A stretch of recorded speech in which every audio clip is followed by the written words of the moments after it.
मिश्राज IAS academy में आप सभी का स्वागत है।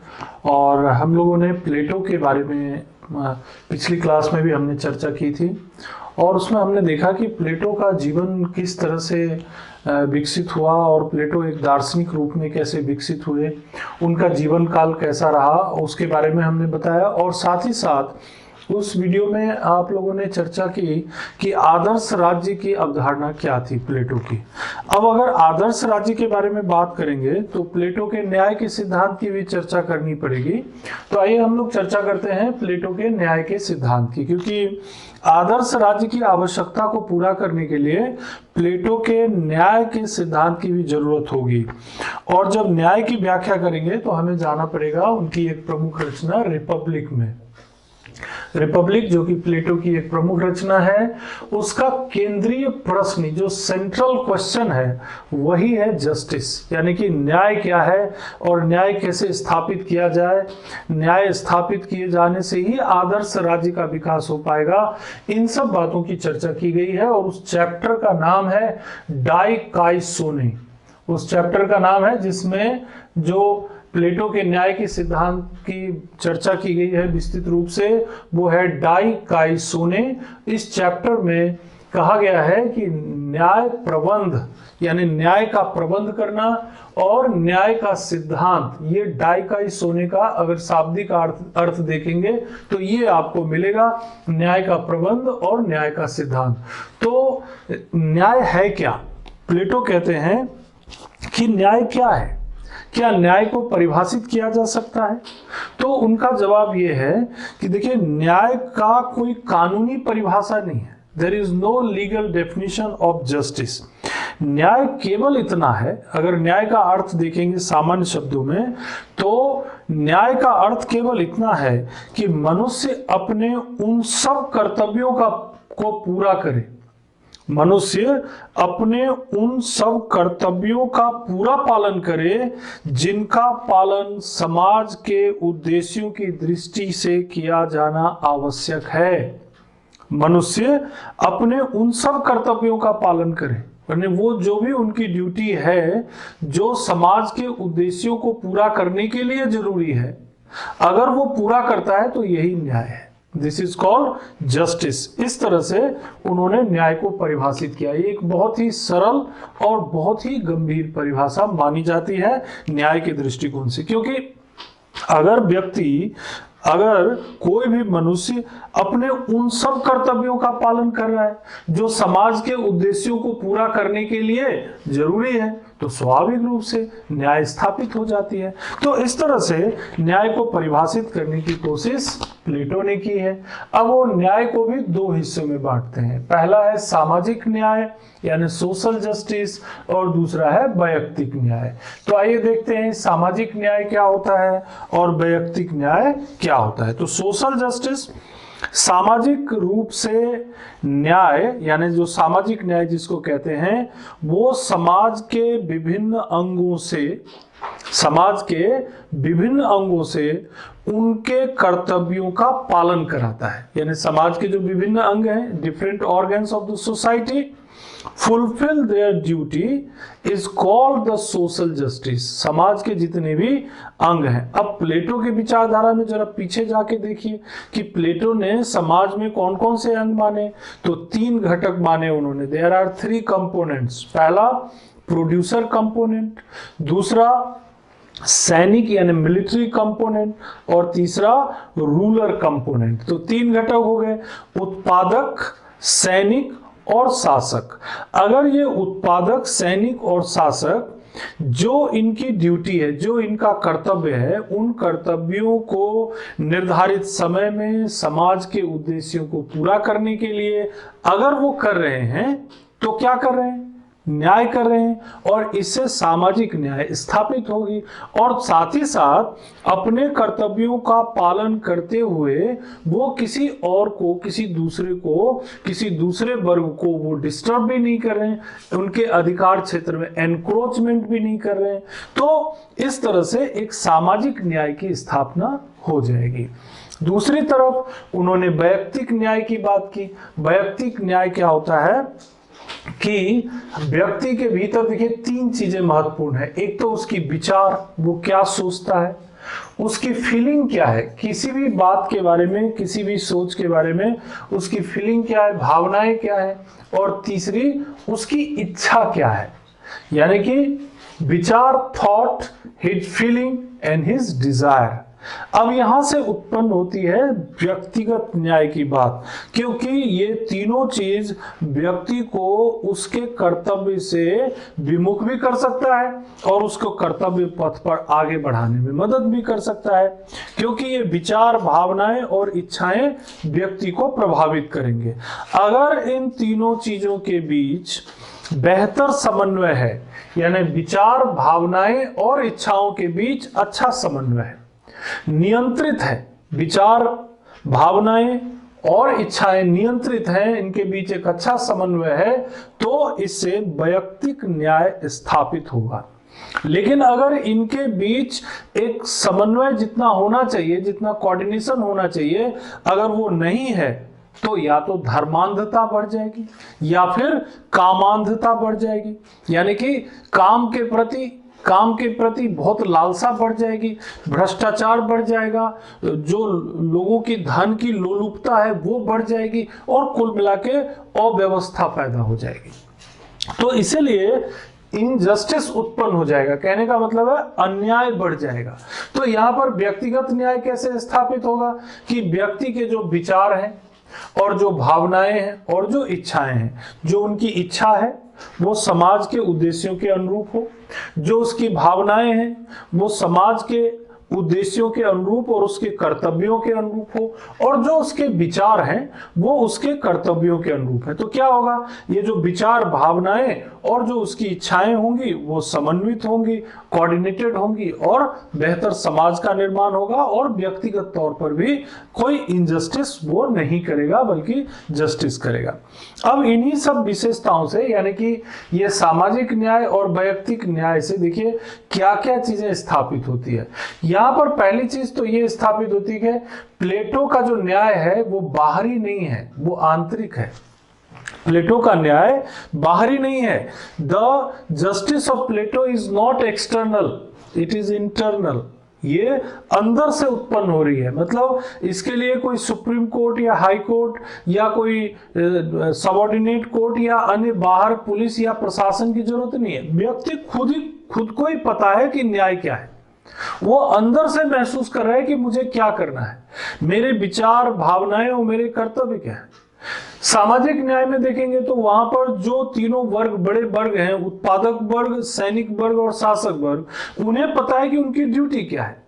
तो इनजस्टिस की संभावना ही नहीं होती, अन्याय की संभावना होती नहीं है, और न्याय स्थापित हो जाता है। तो प्लेटो के विचार में जो न्याय जिसको हम कहते हैं वो आंतरिक अवधारणा है, न कि बाहरी अवधारणा, यानी व्यक्ति स्वयं से ही न्याय को स्थापित करता है। दूसरी बात ये कि प्लेटो ने जिस आदर्श राज्य की बात की है, जिस आइडियल स्टेट की बात की है, उसमें प्रत्येक वर्ग का कार्य निर्धारित है। Each class have their own functions, और जब प्रत्येक वर्ग का व्यक्ति अपना अपना कार्य, निर्धारित कार्य पूरा करेंगे और दूसरे के कार्यों में हस्तक्षेप भी नहीं करेंगे, तो क्या हो जाएगा, जस्टिस यानी न्याय स्थापित हो जाएगा। तो ये भी यहां पर एक हमें डायरेक्शन मिलता है। तीसरी बात, प्लेटो का जो न्याय सिद्धांत है ये कार्यों के विशेषीकरण पर आधारित है, based on the specialization of functions. यानी कि जब व्यक्ति जिस काम को कर रहा है उसे करते हुए वो विशेषीकृत हो जाता है, स्पेशलाइज्ड हो जाता है, और फिर जब स्पेशलाइज्ड हो जाता है तो समाज के दूसरे वर्ग उस पर निर्भर हो जाते हैं। तो वहां पर जो स्पेशलाइज्ड क्लास है, जो स्पेशल जो काम करते करते वो स्पेशलाइज्ड हो गया, विशेषीकृत हो गया, तो वहां पर उसे यह ध्यान रखना है कि वो किसी दूसरे वर्ग को नुकसान तो नहीं पहुंचा रहा है, किसी दूसरे वर्ग के कार्यों में हस्तक्षेप तो नहीं कर रहा है, और वो अपनी ड्यूटी समाज के प्रति, समाज के उद्देश्यों के प्रति वो ठीक ढंग से पूरा कर रहा है या नहीं कर रहा है। ये चीज उस व्यक्ति को भी सोचना होता है।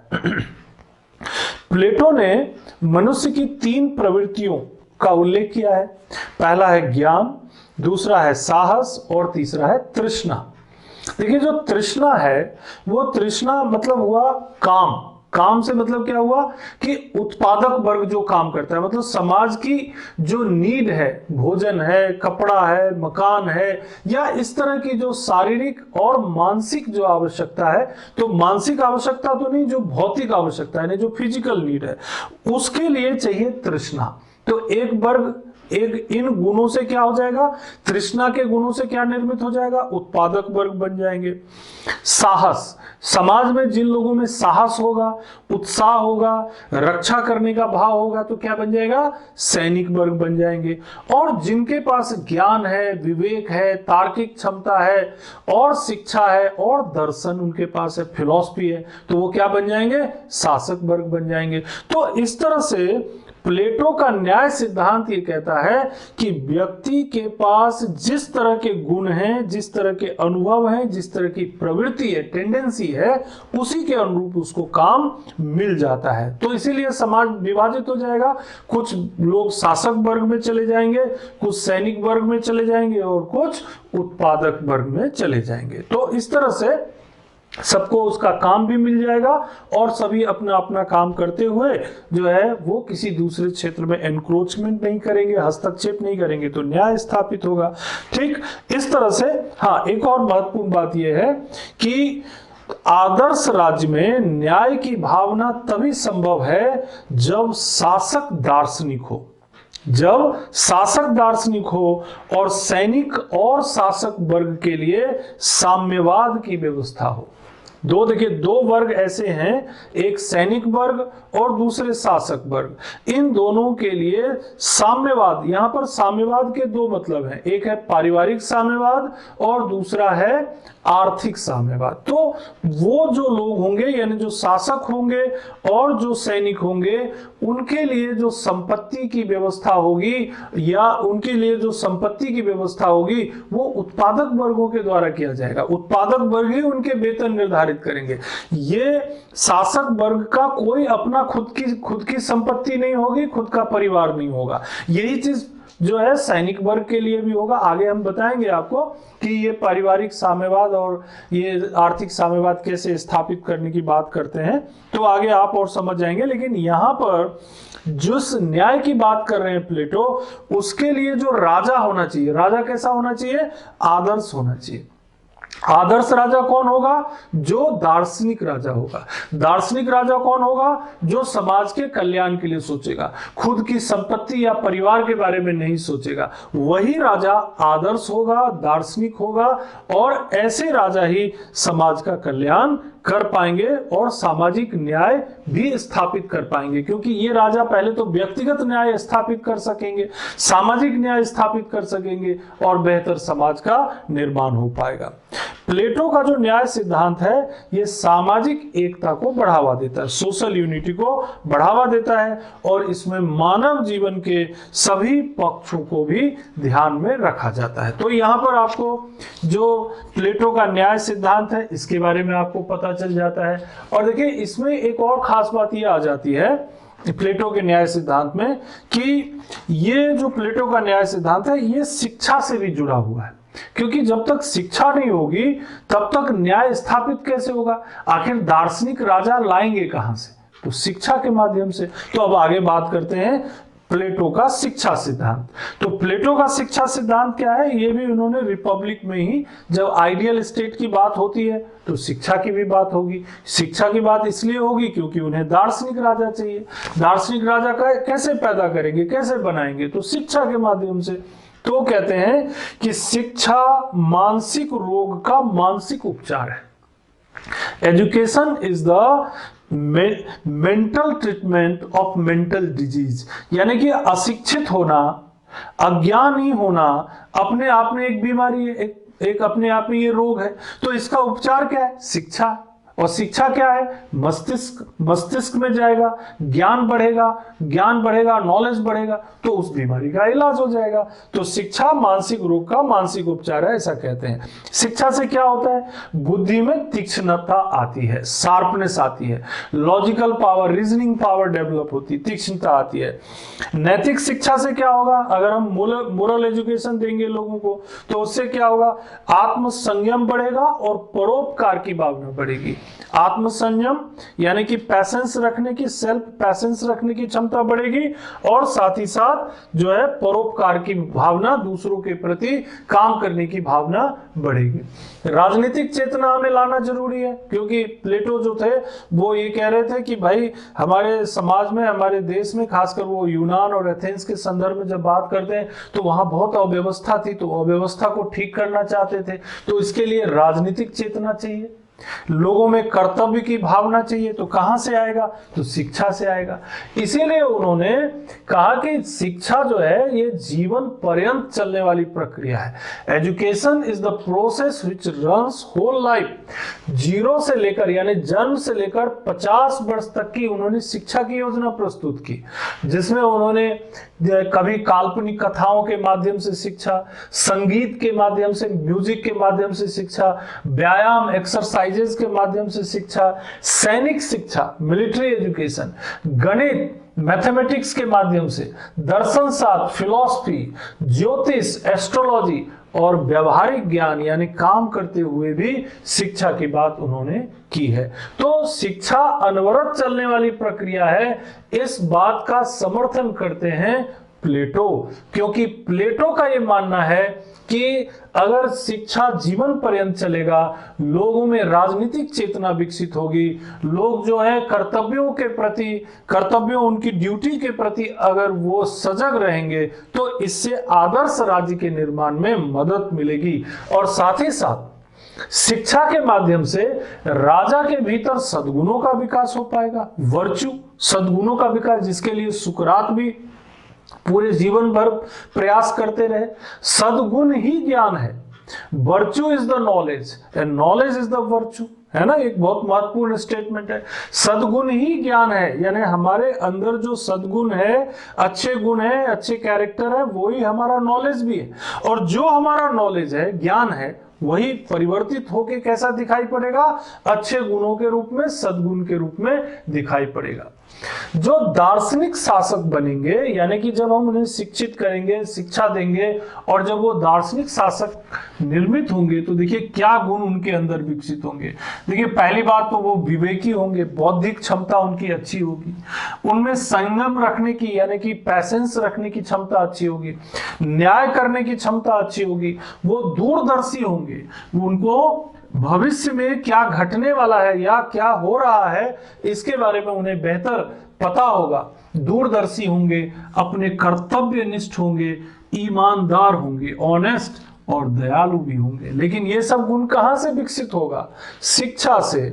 अशिक्षित व्यक्तियों में भी ये गुण हो सकते हैं, लेकिन प्लेटो का ये मानना है कि शिक्षा के माध्यम से इन गुणों का विकास बेहतर ढंग से किया जा सकता है, और जो जनता है उनको भी बेहतर बनाया जा सकता है। क्योंकि शुरू में ही आपको बताया कि बेसिकली व्यक्ति का जो कैरेक्टर है, व्यक्ति का जो चरित्र है, उसको जब विस्तारित करेंगे, एक्सपैंड करेंगे, तो राज्य का चरित्र बन जाएगा।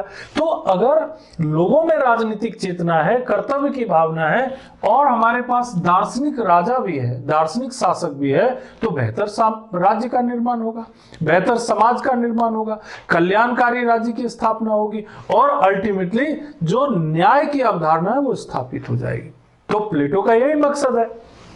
अब यहां पर जब हम बार बार आदर्श राज्य की बात करेंगे, जब हम दार्शनिक शासक की बात करेंगे, जब हम ये कहेंगे कि जो राजा है वो दार्शनिक होना चाहिए, राजा जो है उसके लिए साम्यवाद होना चाहिए, राजा और सैनिक इन दो लोगों के लिए वो कहते हैं साम्यवाद की व्यवस्था होनी चाहिए। आदर्श राज्य के लिए परिवार और संपत्ति के साम्यवाद की व्यवस्था होनी चाहिए। राजनीतिक सत्ता व आर्थिक प्रलोभनों से बचने का तरीका है प्लेटो का यह साम्यवाद। आखिर हमारे समाज में गड़बड़ी क्यों होती है?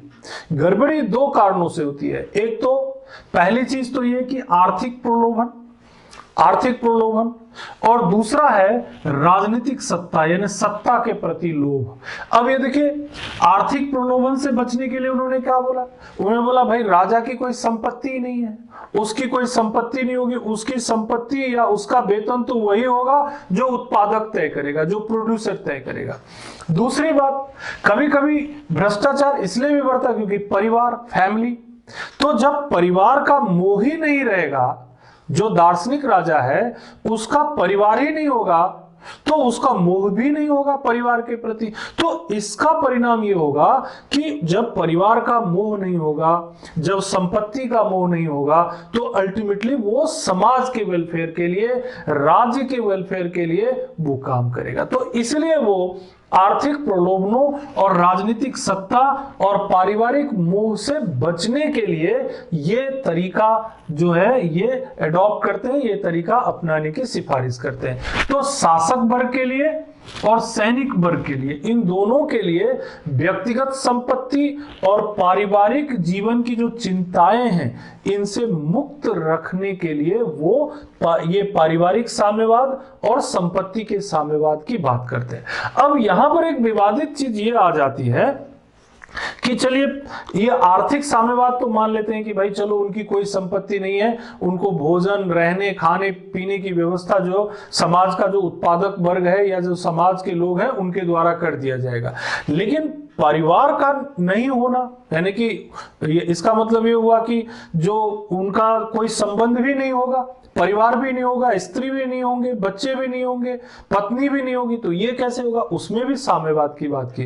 उन्होंने कहा कि ये जो वर्ग होगा इनकी कोई निर्धारित पत्नी नहीं होगी, कोई निश्चित पत्नी नहीं होगी, ये आपस में जो स्त्रियां होंगी, ये उनसे जो होने वाले बच्चे होंगे वो सबके होंगे, यानी कोई एक निर्धारित पिता नहीं होगा, पता ही नहीं होगा कि इसका पिता कौन है। तो इस आधार पर वो पारिवारिक साम्यवाद की बात करते हैं और सबको, वो जो बच्चे पैदा होंगे उसकी व्यवस्था सबको करना है। तो यही तो साम्यवाद है कि जो संपत्ति है या जो परिवार है वो परिवार सबका है। लेकिन ये वर्तमान परिवेश में ये संभव नहीं है।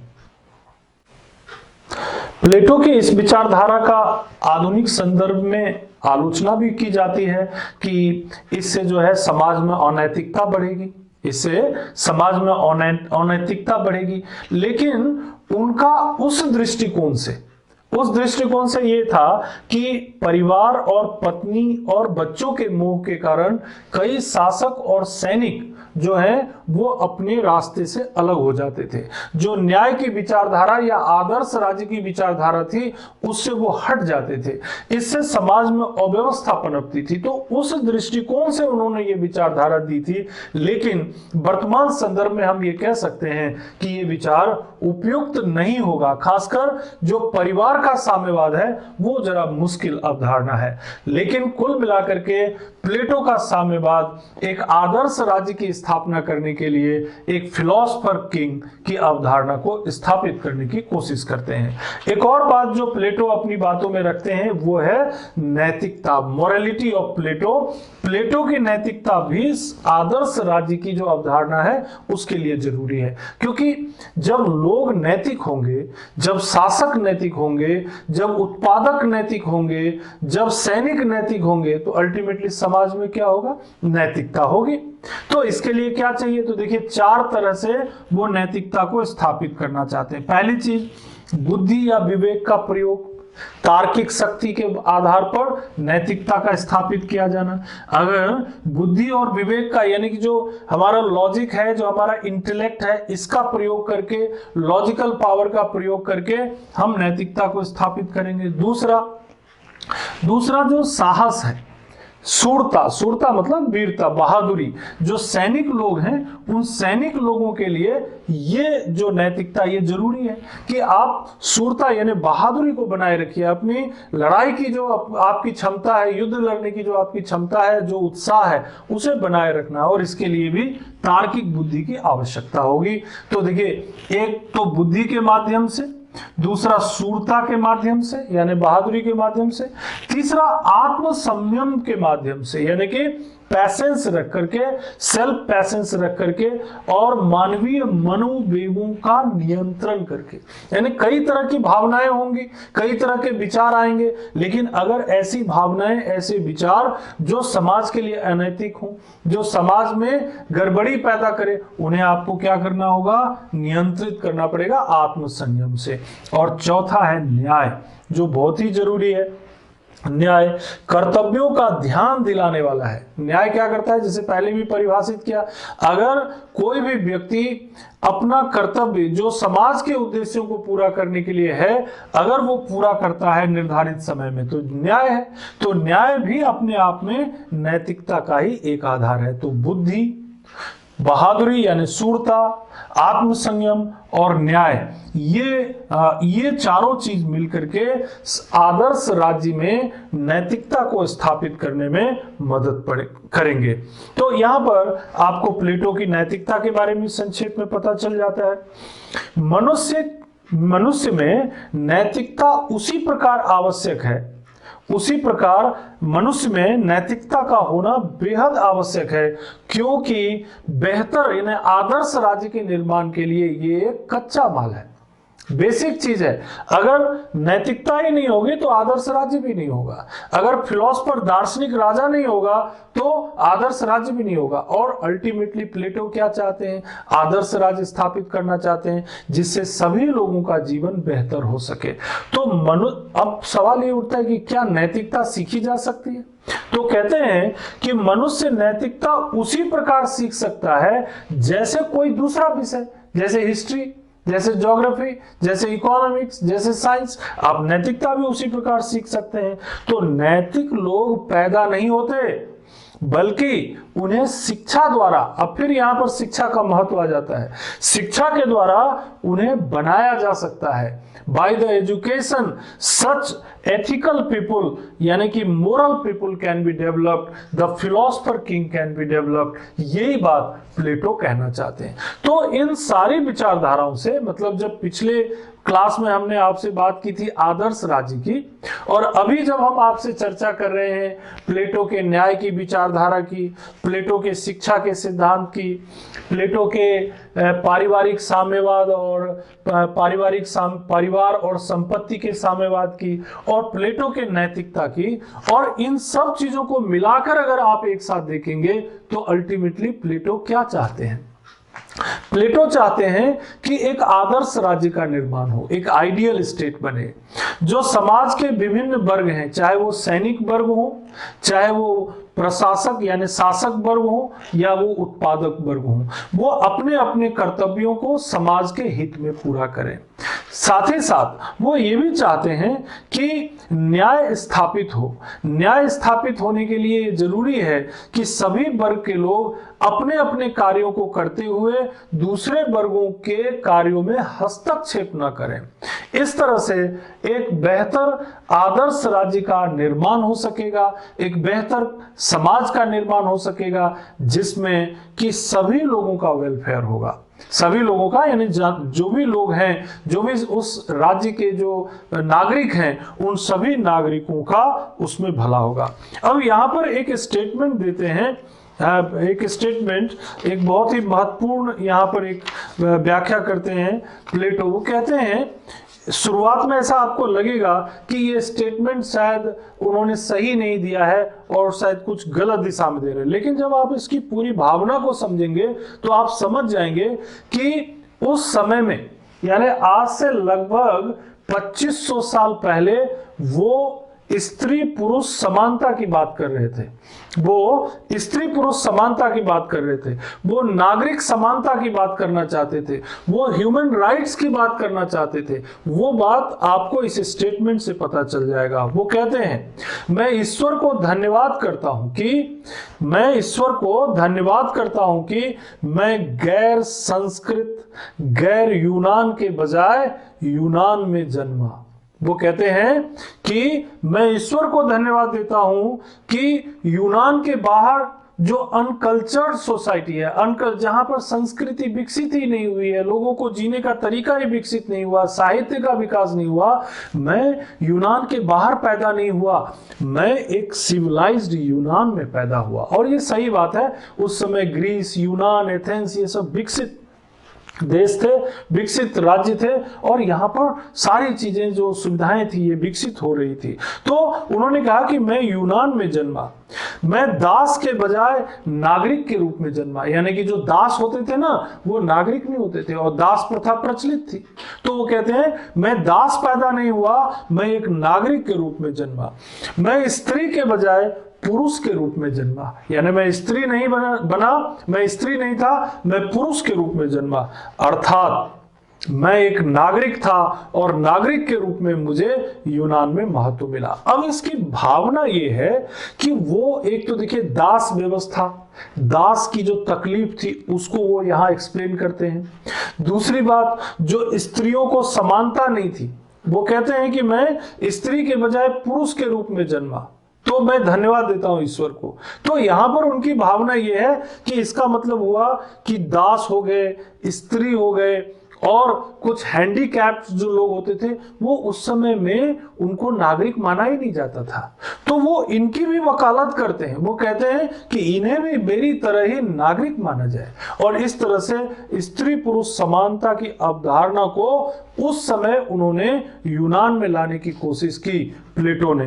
तो न्याय तभी स्थापित हो सकता है, और उनकी जो पूरी अवधारणा है इस संदर्भ में आदर्श राज्य की अवधारणा बन जाती। जब आप इस स्टेटमेंट को देखते हैं तो आप महसूस करने लग जाते हैं कि प्लेटो आदर्श राज्य की अवधारणा का विकास करना चाहते हैं, स्त्री पुरुष समानता का विकास करना चाहते हैं, दास प्रथा का अंत करना चाहते हैं, और इस तरह से एक बेहतर समाज का निर्माण करना चाहते हैं। यही प्लेटो की मूल भावना है।